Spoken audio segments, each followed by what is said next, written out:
Você já se perguntou quanto vale a sua dignidade? Eu costumava achar que sabia a resposta, até aquela quinta-feira chuvosa, quando transferi exatamente 1 centavo para a conta do homem que jurou que eu não valia nada. Meu nome é Beatriz Moraes, tenho 35 anos, e 5 anos atrás eu era apenas a esposa do Vitor, aquela que sorria nos eventos certos, usava as roupas certas e nunca, jamais discordava em público. Hoje, comando uma empresa que ajuda pequenos empreendedores a não quebrarem, tenho um relacionamento baseado em respeito mútuo e acabei de tomar a decisão mais difícil da minha vida: ajudar o homem que destruiu meu passado, mas que, sem querer, me deu um futuro muito maior do que eu jamais sonhei. Quer saber como cheguei até aqui? É uma história sobre traição, recomeço e o verdadeiro significado de valor. Prepare-se, porque o final não é o que você imagina. Conheci Vitor em um evento de networking no Shopping JK, daqueles com coquetéis caros demais e conversas superficiais demais. Eu estava com meu único vestido de marca, um Zara comprado em promoção que, com o auxílio de um cinto estratégico, parecia muito mais sofisticado do que realmente era. Recém-formada em administração pela USP, achava que ia conquistar o mundo com meu diploma ainda quente.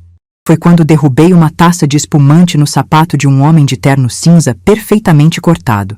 Desculpa, 1000 desculpas, gaguejei. Em vez de me repreender, ele riu. Pelo menos agora tenho uma desculpa perfeita para comprar aqueles Oxford italianos que vi ontem. Seu nome era Vitor Santos, 35 anos, dono de 3 empresas de consultoria financeira e de um sorriso que, na época, me pareceu genuíno. Nosso primeiro encontro foi nos Jardins, em um restaurante cujo nome eu nem conseguia pronunciar direito. Enquanto eu me preocupava em não usar o garfo errado, ele falava sobre o futuro brilhante que teríamos. Nosso namoro foi como assistir a um filme onde o protagonista masculino é rico e perfeito demais para ser real. Vitor me levava a lugares que eu só conhecia por fotos no Instagram. Paris 6, Fasano, Santo Grão. Comprava presentes que eu nem sonharia em pedir. Um relógio Longines, uma bolsa da Coach, um final de semana em Campos do Jordão. Quando me levou para conhecer seus pais em Alphaville, sua mãe, Dona Cecília, me abraçou com genuína afeição, enquanto seu pai, um senhor com os mesmos olhos calculistas do filho, apenas assentiu. Ele finalmente encontrou uma moça com a cabeça no lugar, comentou Dona Cecília. Em contraste, quando Vitor conheceu meus pais no nosso apartamento simples em Santo André, sorriu educadamente para as paredes descascadas. Seus pais são adoráveis, disse depois, com aquele tom condescendente. Vamos comprar um sofá novo para eles no próximo mês. A proposta de casamento veio 6 meses depois, no Mirante do Vale do Anhangabaú. Um fotógrafo, coincidentemente, apareceu para registrar o momento em que Vitor se ajoelhou com uma caixinha da Tiffany na mão. Beatriz Moraes, você aceita construir um império comigo? Nem você aceita se casar comigo. Nem você aceita passar o resto da vida comigo. Mas construir um império, como se eu fosse mais uma aquisição estratégica do que uma parceira. Os preparativos para o casamento foram tomados por Dona Cecília, que educadamente descartou todas as minhas sugestões. A lista de convidados era um desfile de sobrenomes importantes e cargos impressionantes, enquanto meus amigos da faculdade e primos do interior eram sistematicamente cortados por limitações de espaço. O casamento no Palácio Tangará foi tão cinematográfico quanto impessoal. Só mais tarde percebi que era mais uma fusão corporativa do que uma união de almas. Nosso apartamento na Vila Madalena era um sonho de revista de decoração. Piso de madeira importada, janelas do chão ao teto com vista para o pôr do sol paulistano e uma cozinha gourmet, onde eu nunca realmente me sentia à vontade.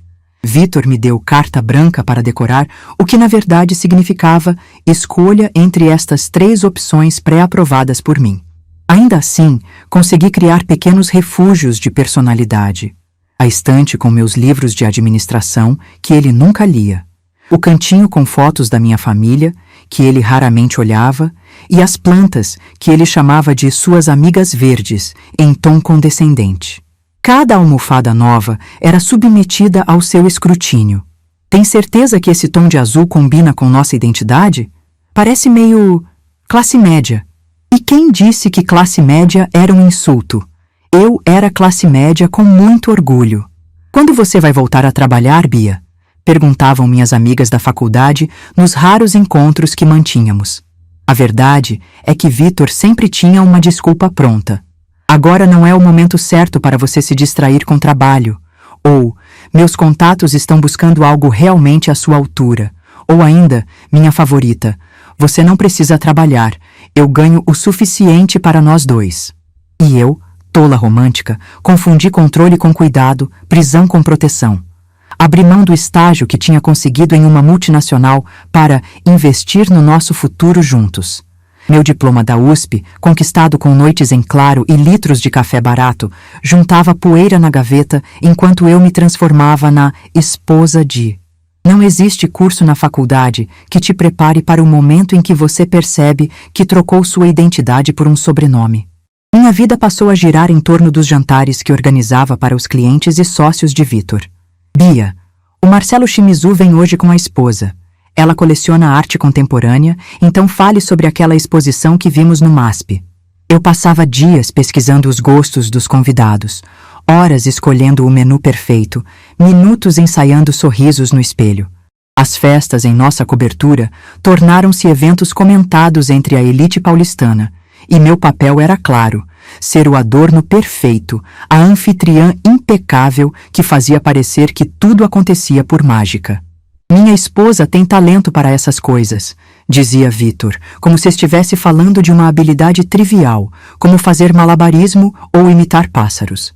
O que ninguém via eram as planilhas meticulosas que eu criava, gerenciando fornecedores, custos e logística com a mesma competência que poderia estar aplicando em uma empresa de verdade. Estranho como chamamos talento inato, o que na verdade é trabalho invisível, não é? Foi num domingo de manhã, procurando o carregador do celular na escrivaninha de Vitor, que encontrei a pasta bm.desp.xls. Curiosa, abri o arquivo e congelei. Era uma planilha detalhada de todos os meus gastos desde o início do nosso relacionamento, categorizados como essenciais, aceitáveis e desperdícios. Meu corte de cabelo mensal estava na categoria desperdício, junto com as flores que eu comprava para alegrar a casa e os livros de administração financeira que ainda tentava ler nas horas vagas.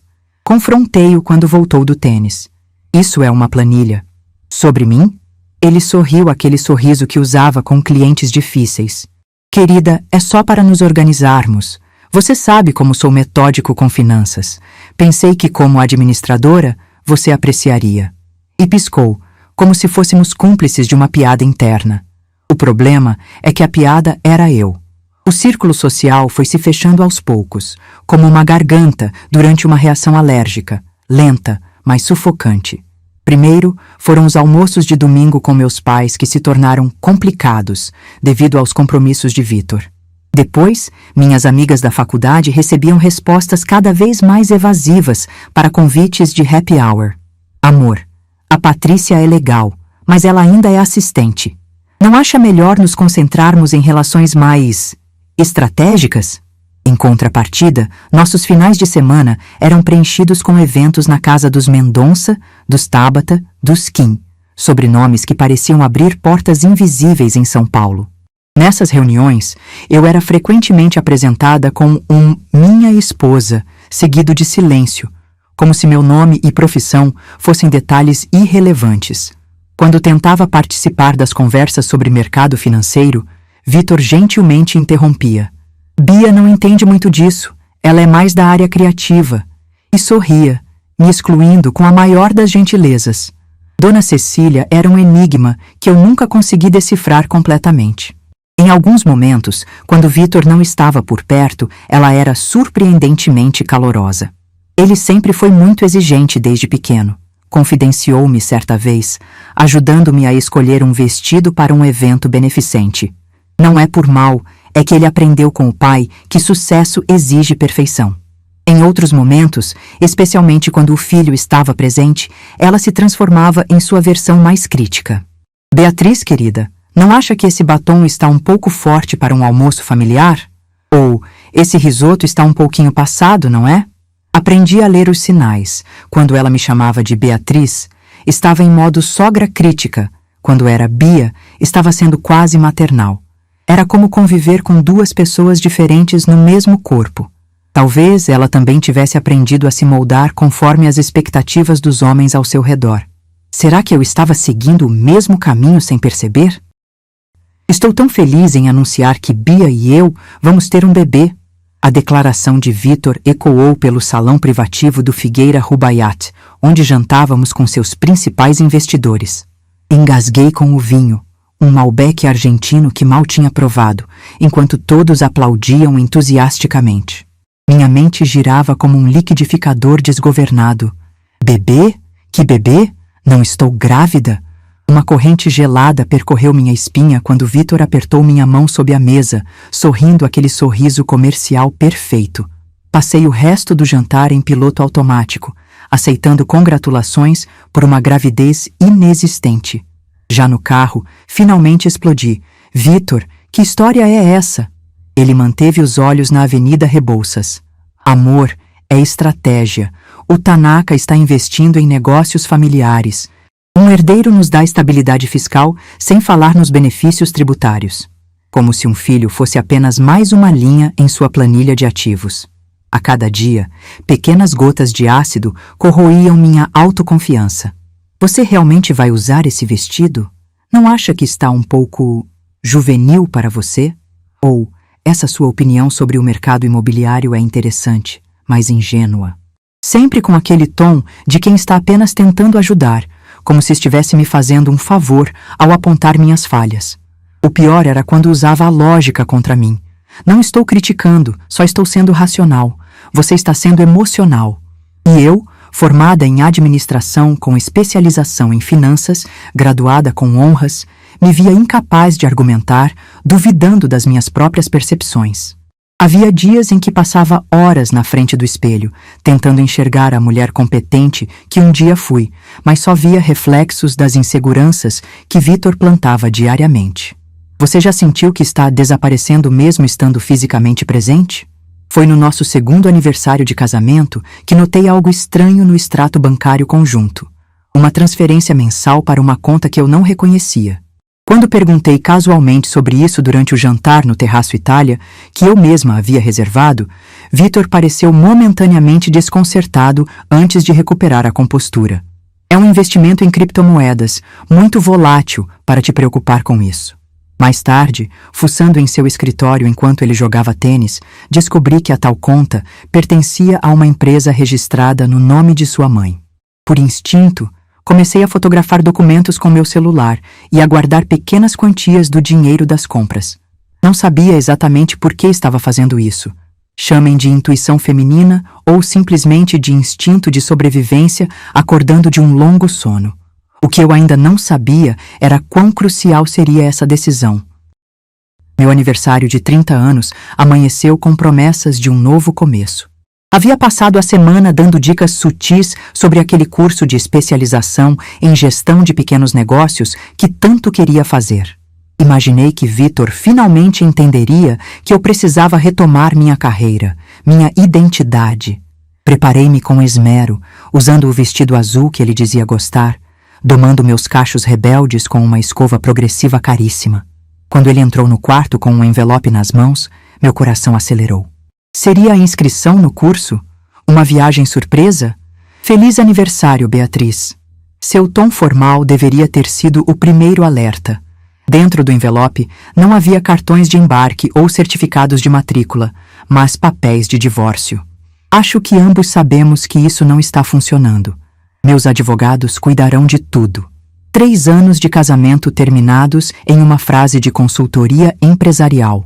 O tribunal foi o palco da minha humilhação pública final. Vitor apresentou a famigerada planilha de desperdícios como prova da minha irresponsabilidade financeira. Antigos amigos em comum testemunharam sobre como eu havia mudado e me tornado materialista desde o casamento. As mesmas pessoas que só me viam em eventos que ele organizava, usando as roupas que ele aprovava. O golpe mais baixo veio quando seu advogado revelou que todos os bens estavam no nome de Dona Cecília há pelo menos 6 meses, uma proteção patrimonial contra possíveis credores. Nem mesmo nosso apartamento na Vila Madalena, que eu decorara com tanto carinho, me pertencia mais. Assistir ao desmoronamento da minha vida foi como ter um acidente de carro em câmera lenta. Você vê tudo acontecendo, mas está completamente impotente para impedir. As lágrimas embaçavam minha visão enquanto o juiz batia o martelo, concedendo tudo a Vítor. Tudo mesmo. Você não vale nada, Bia. Nunca valeu. Estas palavras, sussurradas quando nos cruzamos na saída do tribunal, não constam em nenhum registro oficial. Foram ditas baixinho, só para mim, com o mesmo tom suave que um dia usou para dizer que me amava. Curiosamente, em meio à devastação total, algo estranho aconteceu. Uma súbita clareza mental, como se um véu tivesse sido arrancado dos meus olhos. Era como se, ao me tirar tudo, Vítor inadvertidamente tivesse me libertado. Saí do tribunal sem apartamento, sem economias, com o nome negativado por dívidas que nem sabia que existiam, mas com uma certeza cristalina. Aquele seria o dia em que Beatriz Moraes começaria a renascer das cinzas.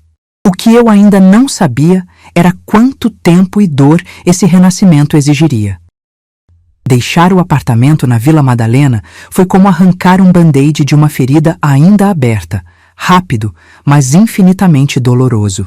Vítor generosamente, note a ironia, me deu 48 horas para retirar meus pertences pessoais, categoria que, segundo seus advogados, não incluía os móveis que escolhi, os livros que compramos juntos ou sequer os utensílios de cozinha.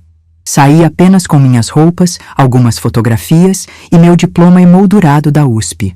Ao entregar as chaves, descobri que meu cartão de crédito havia sido bloqueado e que existiam 3 financiamentos em meu nome que nunca havia autorizado. Com o score no Serasa destruído e apenas R$ 1.200 na conta, o que sobrou depois que Vítor cancelou nosso acesso conjunto, enfrentei a realidade brutal. Estava sem teto e com o nome sujo. Desesperada, liguei para as poucas amigas que ainda me restavam, apenas para descobrir que Vítor já havia explicado a situação para todas elas. É incrível como as pessoas acreditam facilmente na versão de quem tem um MBA em Harvard e um Porsche na garagem. O anúncio no Zap Móveis dizia apenas quarto individual para moça, perdizes, ambiente familiar. Foi assim que conheci Dona Jurema, uma viúva de 78 anos com mais energia que muito marombeiro da Paulista. O quarto era minúsculo, com uma janela que dava para um paredão de concreto e uma cama de solteiro que rangia a cada movimento. Não é muito, mas é honesto, disse ela, observando minha reação com olhos astutos demais para sua idade.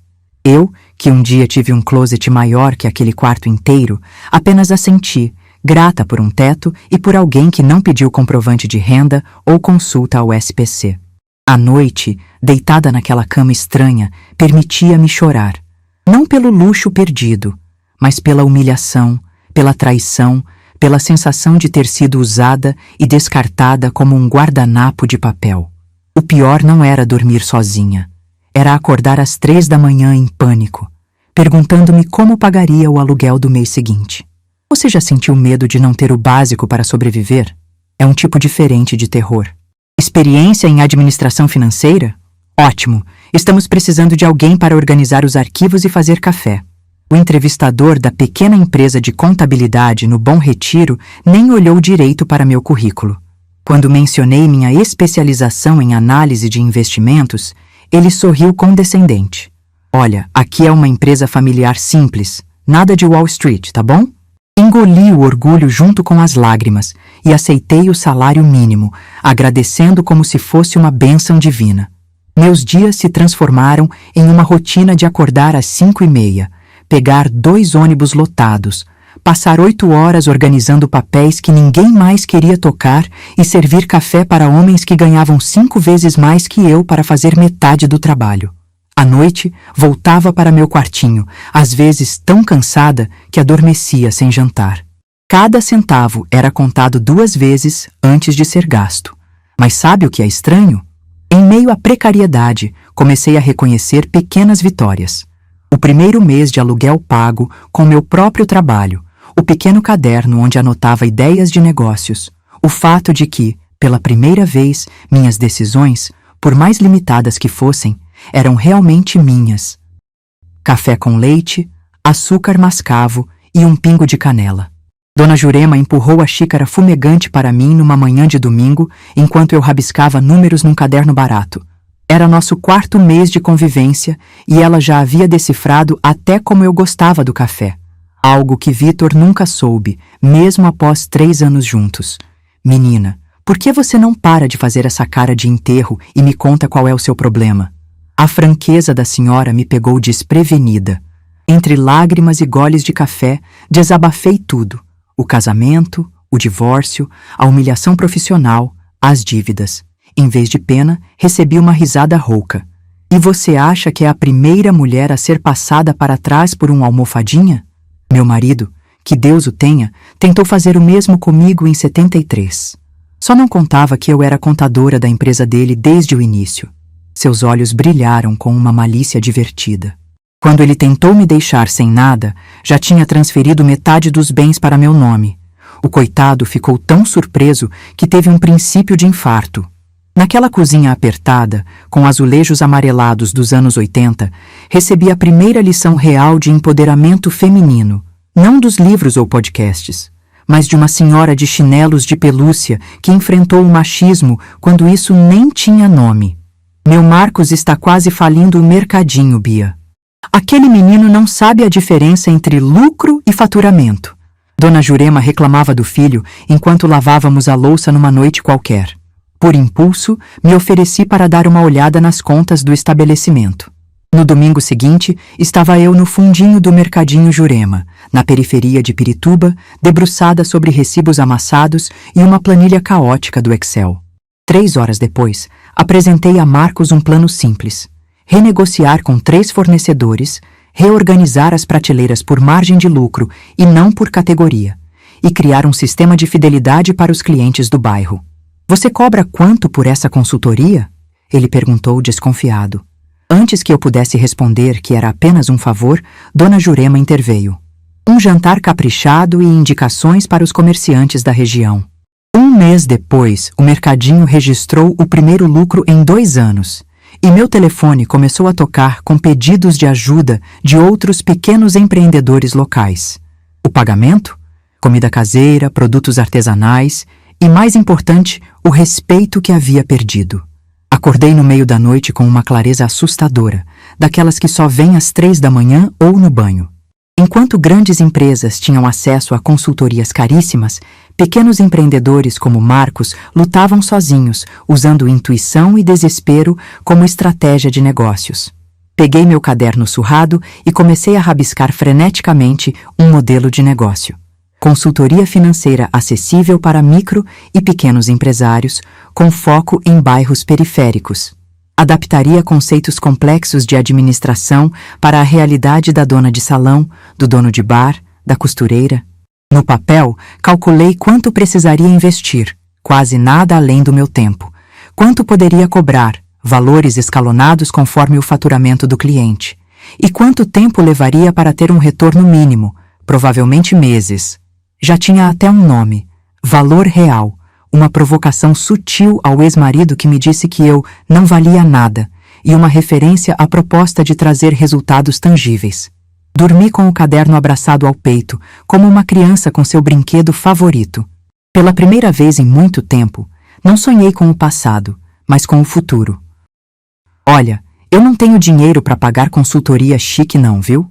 A dona Marlene, proprietária de um pequeno salão de beleza no Capão Redondo, me olhava com a mesma desconfiança que eu provavelmente demonstraria no lugar dela. Afinal, o que uma mulher branca de classe média, com sotaque de quem estudou em colégio particular, estava fazendo oferecendo serviços de consultoria financeira numa mesa de plástico do bar do Zé? Não quero seu dinheiro agora, dona Marlene. Quero que a senhora lucre primeiro. Depois a gente conversa sobre pagamento. Assim começou minha jornada pela periferia de São Paulo, em mesas de bar, cozinhas apertadas e fundos de loja, ensinando conceitos de fluxo de caixa usando comparações com a feira da semana, explicando margem de lucro com exemplos de receitas de bolo. O maior desafio não era simplificar a administração financeira, mas conquistar a confiança de pessoas que, com razão, suspeitavam de qualquer um que prometesse soluções milagrosas. A virada veio quando o salão da Dona Marlene duplicou o faturamento em 3 meses. E ela fez questão de contar para todo mundo no bairro sobre aquela moça que entende das contas. Desenvolvi uma metodologia própria, nascida mais da necessidade do que de algum lampejo de genialidade. Para cada cliente, criava uma caixinha financeira, literalmente uma caixa de sapato decorada, onde guardávamos 3 envelopes, um vermelho para dívidas, um amarelo para custos fixos e um verde para lucro. Simples, visual e eficaz. A administração é só organização com nome chique, explicava para o seu Antônio da pastelaria, enquanto colávamos etiquetas coloridas nas despesas mensais. Para a Dona Cristina da loja de roupas, criei um termômetro de vendas, que ela pendurou atrás do caixa. A cada venda, subia o marcador, criando um senso de progresso visível. Não tinha nada de revolucionário nessas técnicas, mas funcionavam porque falavam a língua daqueles empreendedores. Enquanto consultorias tradicionais vendiam conceitos abstratos em PowerPoints sofisticados, eu oferecia soluções concretas que cabiam no bolso e na rotina daquelas pessoas. Finanças com empatia, como mais tarde seria descrito em uma reportagem sobre meu trabalho. A sala de Dona Jurema se transformou no primeiro escritório oficial da Valor Real num domingo chuvoso de junho. Empilhamos os móveis de um lado, colocamos uma mesa velha que Marcos trouxe do mercadinho e 2 cadeiras doadas pela vizinha do 3º andar. Com o primeiro dinheiro que recebi, 350 reias por organizar as finanças da lanchonete do seu Jorge, juntei com uma pequena economia que tinha e comprei um notebook usado e uma impressora que fazia barulhos suspeitos, mas funcionava na maior parte do tempo. Dona Jurema observava tudo com um sorriso enigmático, ocasionalmente opinando sobre a disposição dos móveis. Mesa de trabalho nunca de costas para a porta, menina. Isso espanta o dinheiro.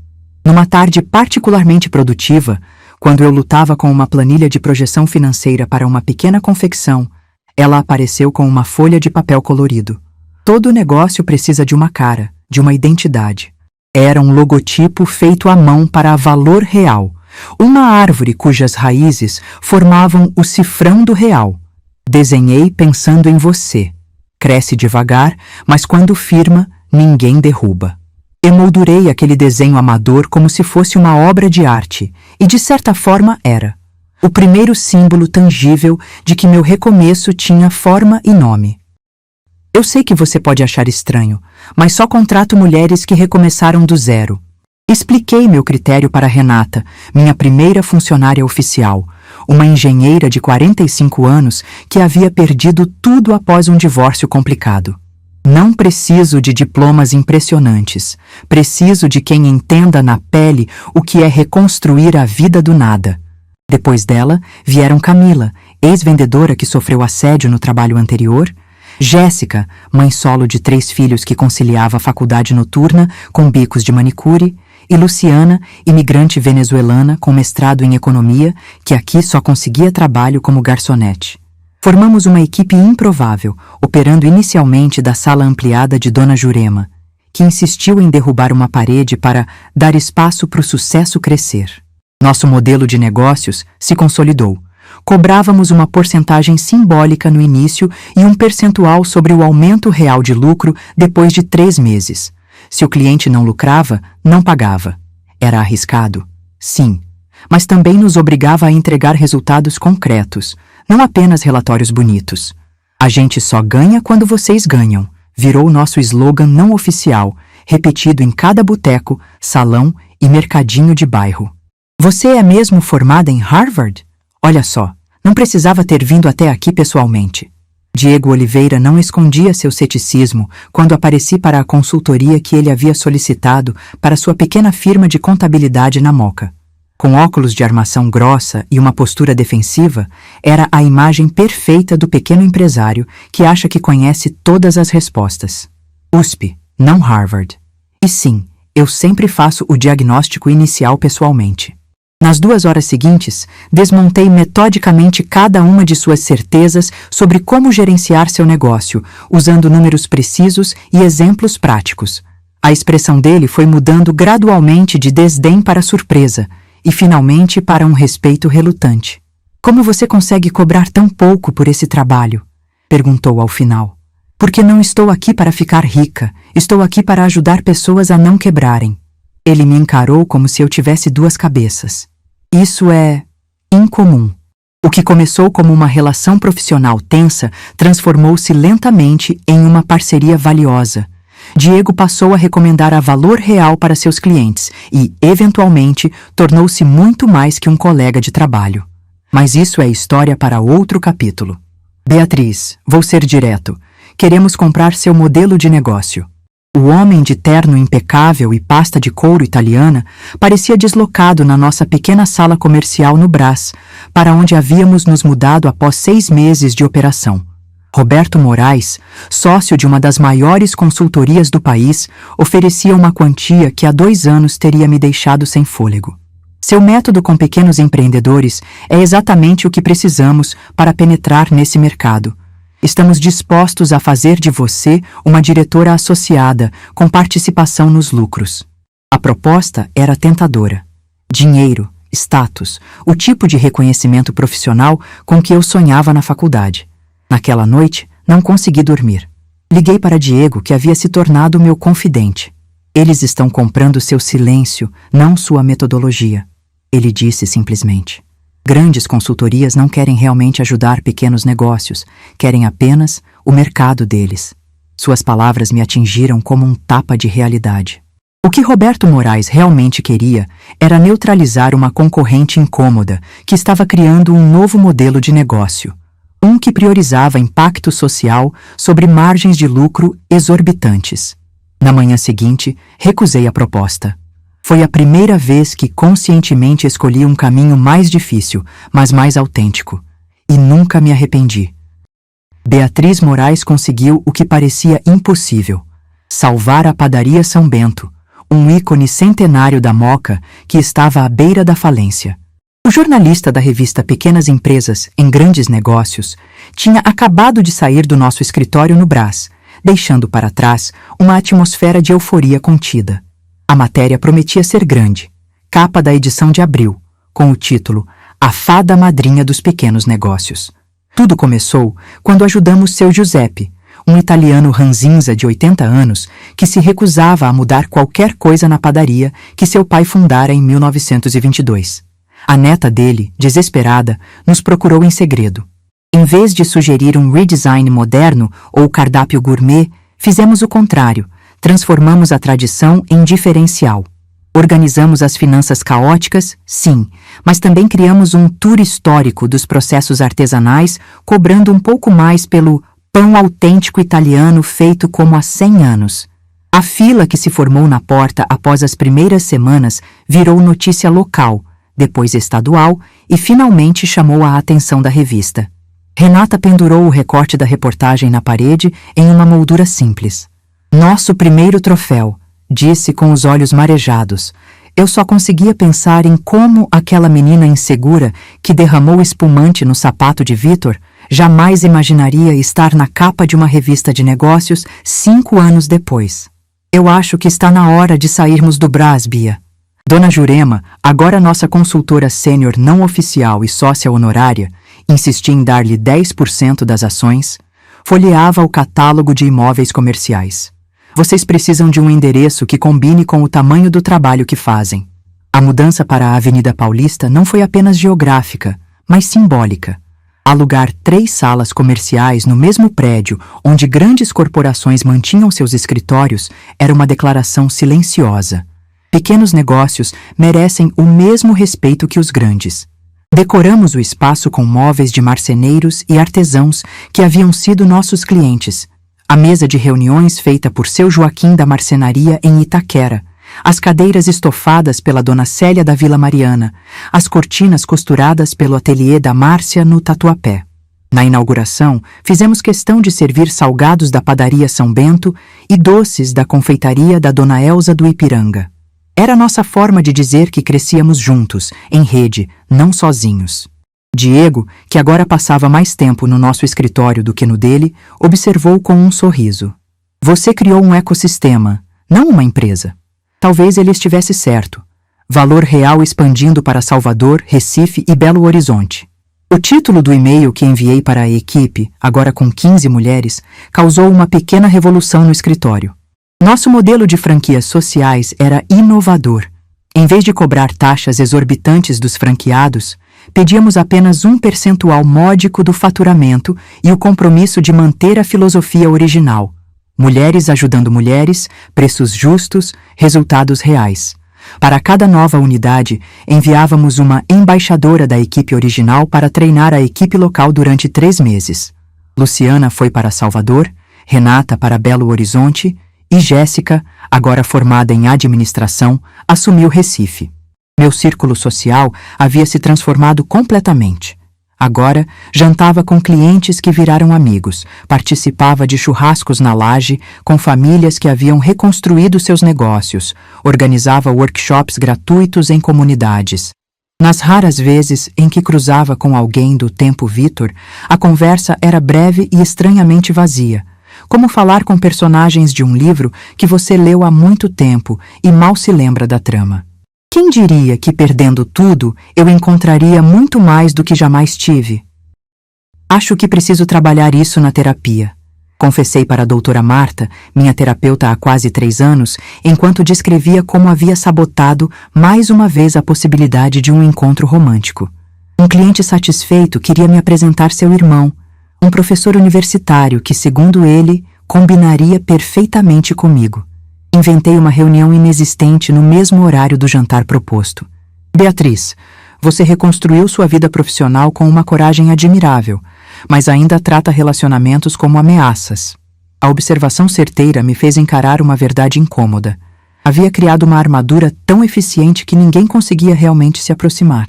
Sorria nas reuniões, era calorosa com clientes, brincava com a equipe, mas mantinha todos a uma distância segura.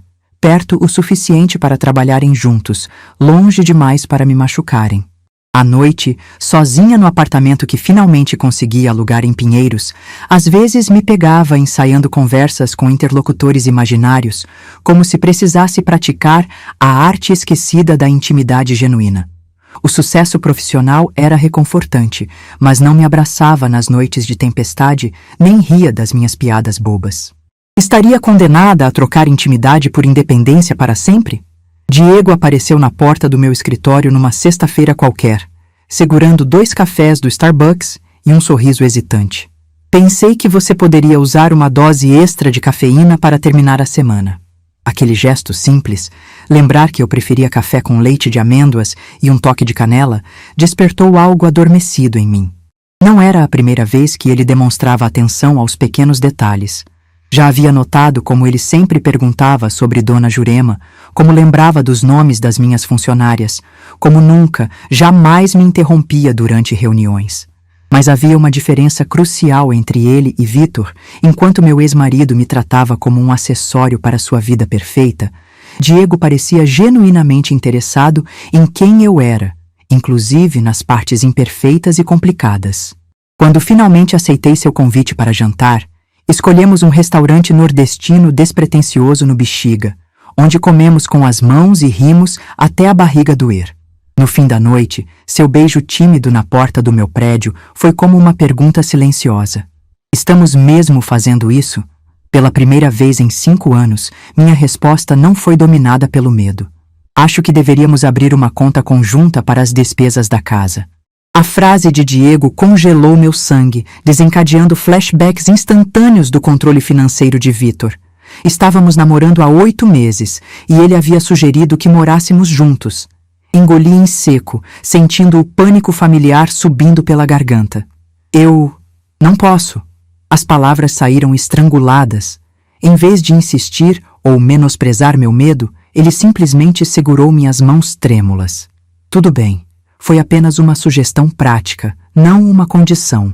Naquela noite, Contei a ele detalhes que nunca havia compartilhado com ninguém. A planilha de desperdícios, as humilhações sutis, a sensação de desaparecer um pouco a cada dia. Diego escutou sem interromper, sem tentar consertar, apenas testemunhando minha dor com respeito. Podemos fazer do seu jeito, Bia. Contas separadas, espaços separados na casa, o que você precisar para se sentir segura. Foi a primeira vez que chorei na frente dele. Não de tristeza, mas de alívio por encontrar alguém que entendia que minha independência não era negociável. Nosso relacionamento se construiu sobre essa base: admiração mútua, respeito pelas cicatrizes do passado e a compreensão de que amor verdadeiro fortalece, não diminui. Quem diria que um contador de óculos fundo de garrafa me ensinaria mais sobre parceria que todos os livros de administração juntos? Vitor está falido, Bia. Completamente arruinado.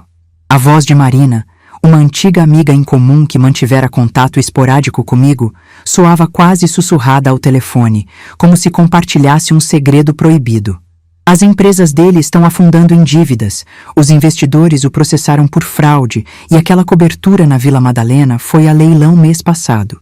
Uma parte mesquinha dentro de mim, aquela que ainda acordava ocasionalmente às 3 da manhã relembrando humilhações passadas, sentiu uma satisfação vergonhosa. Karma é realmente uma senhora impiedosa. Mas então Marina continuou. E a mãe dele, Dona Cecília, está com um problema sério no coração. Precisa de uma cirurgia cara e urgente, mas os planos de saúde estão negando cobertura por causa de alguma tecnicidade contratual. Meu estômago afundou. Dona Cecília, com seus comentários ora críticos, ora carinhosos, suas receitas de família, seu amor incondicional pelo filho imperfeito. A mesma Dona Cecília que, nos raros momentos longe de Vitor, me confidenciava suas próprias inseguranças, suas pequenas rebeldias silenciosas. Como você ficou sabendo disso tudo? Perguntei, tentando ganhar tempo enquanto processava a informação.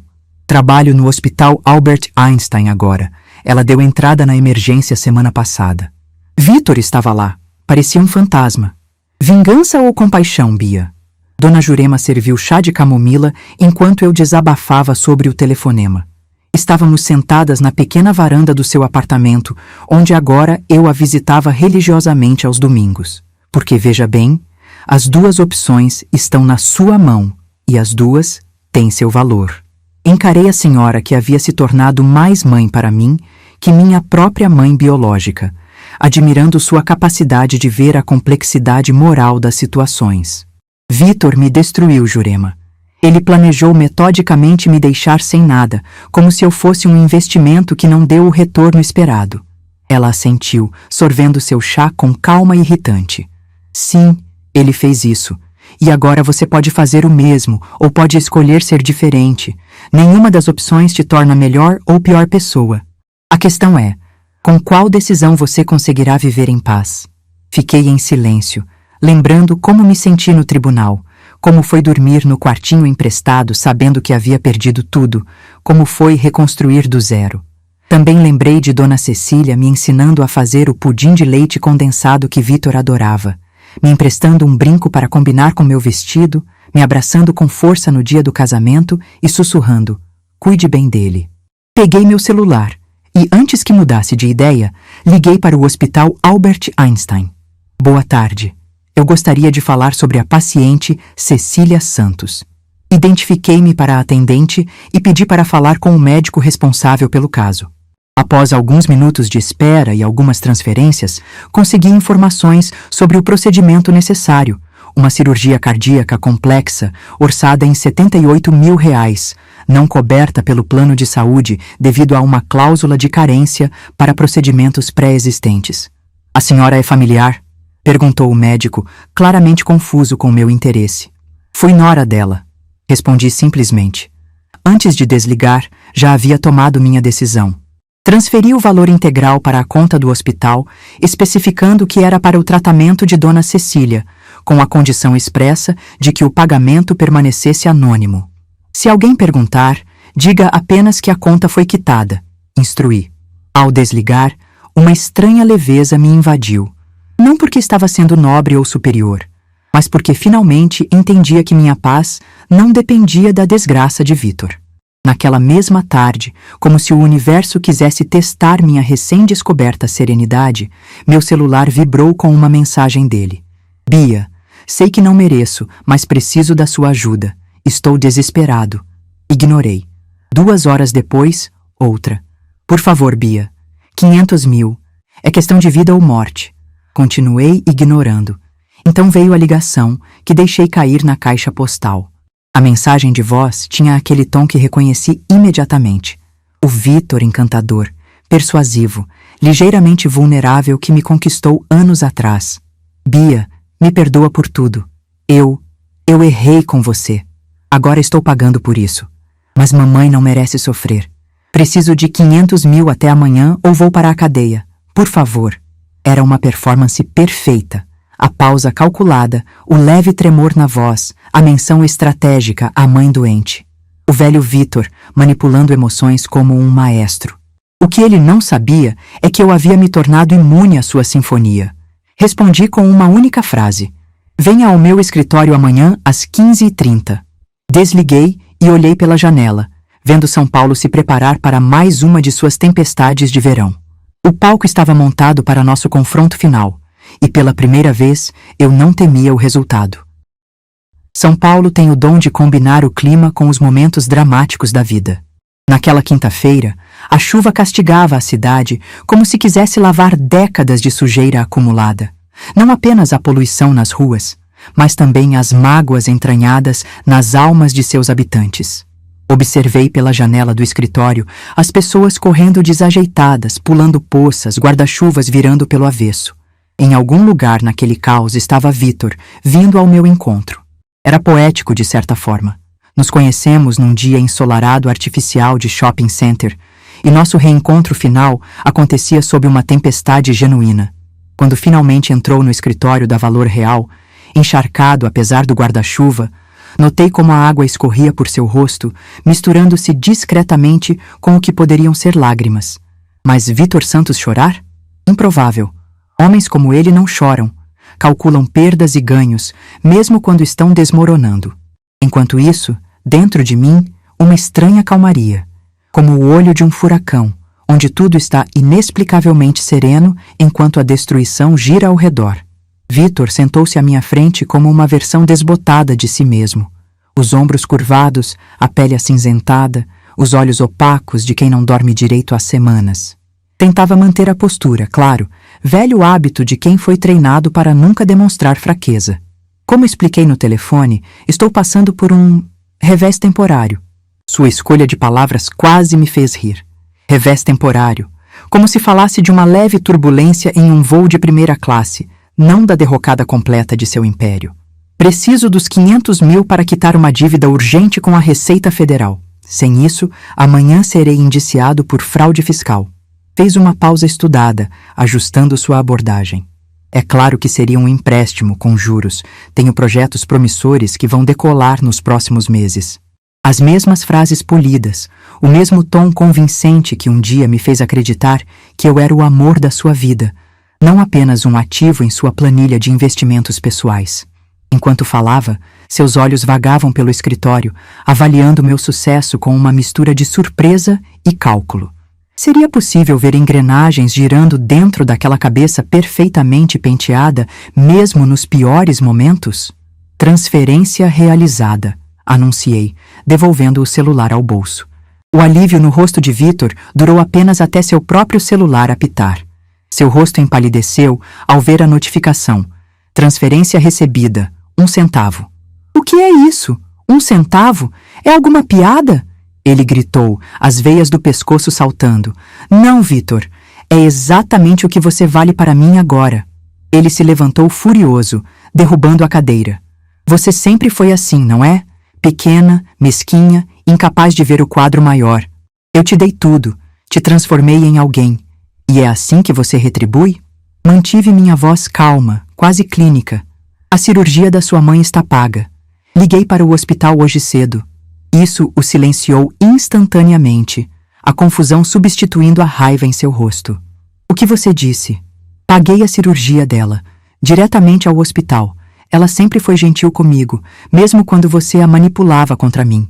Ele cambaleou ligeiramente, como se minhas palavras fossem um golpe físico, e se apoiou na mesa. Por quê? Por que você fez isso? Sussurrou, genuinamente perplexo. Era como se seu cérebro, programado para calcular vantagens e manipulações, simplesmente não conseguisse processar um ato de compaixão sem interesse. Porque posso. Porque escolhi. Porque decidi não me transformar em você. Cada frase era um tijolo na parede que agora nos separava definitivamente. Não uma parede de raiva ou mágoa, mas de compreensões fundamentalmente diferentes sobre o que significa ser humano. Seus olhos se encheram de lágrimas, verdadeiras desta vez, não calculadas, enquanto a realização o atingia. Eu tinha me tornado alguém que ele jamais seria capaz de entender. O que aconteceu com você, Bia? Perguntou, quase para si mesmo. Respondi com uma calma que me surpreendeu. Aquela Beatriz que você conheceu, que você manipulou, que você descartou, ela morreu naquele tribunal. Eu renasci das cinzas dela. Nesse momento, Dona Jurema entrou na sala, com aquele timing perfeito que só ela tinha. Vitor a olhou como se estivesse vendo um fantasma, talvez porque ela representasse exatamente o tipo de pessoa que ele sempre considerou irrelevante. Uma senhora idosa, de classe média, sem conexões poderosas. Ele não entendeu nada, né? Perguntou ela, parecendo quase divertida com a situação, enquanto colocava sua mão enrugada sobre meu ombro. Um gesto simples de afeto que valia mais que todos os presentes caros que Vitor já havia me dado. Não, respondi, sentindo uma paz que nunca havia experimentado antes. Mas talvez um dia entenda que compaixão não significa fraqueza e que podemos ajudar mesmo aqueles que nos feriram, sem permitir que nos machuquem novamente. Enquanto Vitor saía, derrotado não por vingança, mas por algo muito mais devastador para seu ego, irrelevância, troquei um olhar com Dona Jurema que continha todo um universo de entendimento mútuo. O homem que havia jurado que eu não valia nada acabava de descobrir que, no final das contas, eu valia muito mais do que ele jamais seria capaz de calcular em suas planilhas meticulosas. E essa, talvez, fosse a maior vitória de todas. A enfermeira no hospital Albert Einstein parecia confusa quando mencionei que vinha visitar Dona Cecília Santos. A senhora é uma amiga, respondi simplesmente. Dona Cecília estava sentada na cama, mais pálida e frágil do que eu lembrava, mas seus olhos se iluminaram ao me ver, primeiro com surpresa, depois com um reconhecimento que ia além das palavras. Beatriz? É você mesmo? Sentei-me ao lado dela, segurando sua mão enrugada entre as minhas. Como está se sentindo, Dona Cecília? Ela sorriu fracamente. Melhor agora. Os médicos dizem que foi um milagre a cirurgia ter sido aprovada tão rapidamente. Foi você, não foi? Dona Cecília perguntou depois de alguns minutos de conversa casual sobre o tempo, a comida do hospital, assuntos seguros. Não precisei perguntar a que ela se referia. O médico disse que uma doação anônima cobriu tudo, mas eu senti que era você. Seus olhos, tão parecidos com os de Vitor, mas infinitamente mais gentis, estavam marejados. Por quê? Peguei-me sorrindo, não com amargura, mas com a certeza tranquila de quem finalmente entende seu próprio valor. Porque algumas pessoas merecem uma segunda chance. Diego, você tem certeza que quer fazer isso? Perguntei enquanto ele carregava a última caixa para dentro do apartamento que agora compartilharíamos em Pinheiros. Seu sorriso tranquilo era resposta suficiente. Dona Jurema supervisionava a mudança como uma general em campo de batalha, dando ordens aos entregadores sobre onde colocar os móveis e ocasionalmente aspergindo água com sal pelos cantos para espantar energia ruim. À noite, nosso pequeno jantar de inauguração reuniu minha família de escolha. A equipe da Valor Real, alguns clientes que viraram amigos, meus pais que finalmente entendiam minha jornada. Chegou uma carta para você, sem remetente. Diego me entregou um envelope simples 6 meses após o confronto com Vitor. Dentro, um cartão branco com apenas 2 frases escritas em uma caligrafia que não reconheci. Obrigado pela cirurgia. Ela fala de você todos os dias. Não havia assinatura. Não era necessário. Guardei o cartão na gaveta, junto com o recorte da revista e a planilha de desperdícios que mantive como lembrete do passado.